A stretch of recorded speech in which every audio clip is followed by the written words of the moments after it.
With me, Pradeep Gupta, Gen AI head for NVIDIA. Thank you so much for talking to us. We're talking about TiEcon and we're in day 3. What has your experience been so far at the TiEcon? Yeah, I think this has been a wonderful conference, I will say. I saw such a fantastic lineup of the speakers. I met so many good startup founders, and I can really see the energy among the people here. I think that's more exciting. And everyone is really talking about AI and generative AI, and that's what me at NVIDIA do. So it's really being excited to be here. What does Pradeep personally feel excited about within the AI space? What would be your favorite space that you are really looking out, whether as a startup, looking at startups or your own personal interest?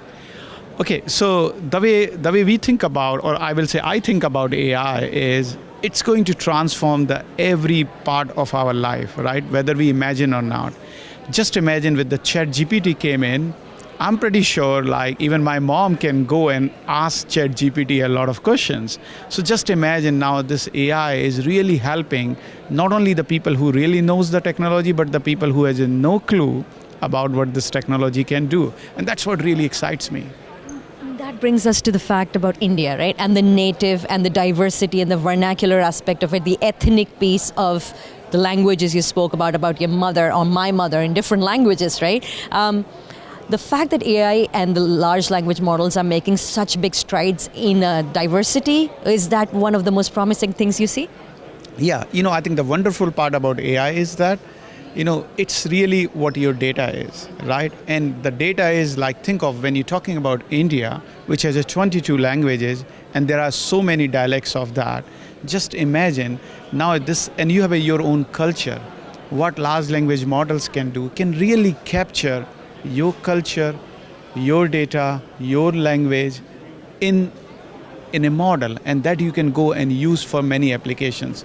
So on one hand, AI can be used for many, many applications, but it can be very, very personalized and very, very customized to what you really need. So for example, my mother tongue is Hindi, and I would love to talk a large language model in Hindi, and it can do that. And when I say namaste, it should understand. If I ask for a picture of namaste, it should say this. I love that. This is beautiful. And this is where you also talked about the different facets of AI. We talked about training models, we talked about simulating, and now physical AI. Can you give us a little bit of an example of what a physical AI in general you mean by that, and an anxiety around having a robot doing the job that probably a human should be doing? Yeah, let me first touch upon what a physical AI means, right? The physical AI means where you can have AI taking a physical form. A very simple way thinking about your self-driving car, right? You are not driving the car, there is a machine who's driving the car. Or think of a humanoid, right? Which is assisting you in doing a lot of work. I think the best way to think about physical AI is where, hey, you are not really thinking of them, hey, something like a machine is roaming around with you and you are scared of that. Think of as your assistant, right? Think of elderly people who can talk to a robot and really never feel about being lonely. Or elderly people who can go and there is a robot taking them for every day in the morning walk.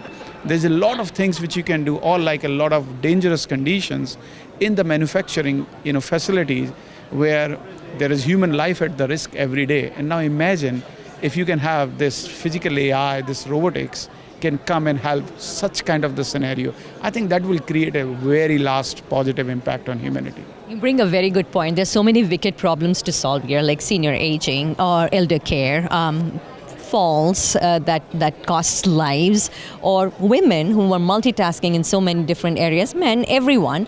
I think the idea is to focus on that one knowledge skill and have some of the other to-do tasks let AI do that. And it's more about a mindset change more than wondering whether AI is going to take my job. It's more of a mindset shift. Do you think that is it? Yeah, I think whenever a new technology comes, everyone thinks, hey, it's going to take away some jobs. But the best way I will say, I think you become the super user of that technology, right? And then you are far more productive. Just imagine when the mobile phones came and internet came, a lot of people thought a lot of, things about, but now imagine, can any one of us imagine our life without mobile and internet? No. it has created so much positive impact. And that's how I always personally think about any new technology transformation, right? You always have to think what positive impacts it can make to you. Lovely. You're a kid that joined NVIDIA. That's how you just spoke to us at the panel. What do you think of that kid that is aspiring to come to NVIDIA?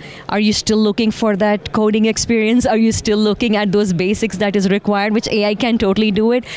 How should a child be, or a kid aspiring NVIDIAN would want to revamp themselves to come and join a company like NVIDIA? Yeah, I think the reason I joined NVIDIA because I was super excited about the technology they're working on. With me being an engineer working in the high performance computing space, and when I saw everything what NVIDIA is doing, CUDA was just in its infancy. And I could imagine that what all we can achieve with this technology. And I couldn't find myself a better place to work other than NVIDIA.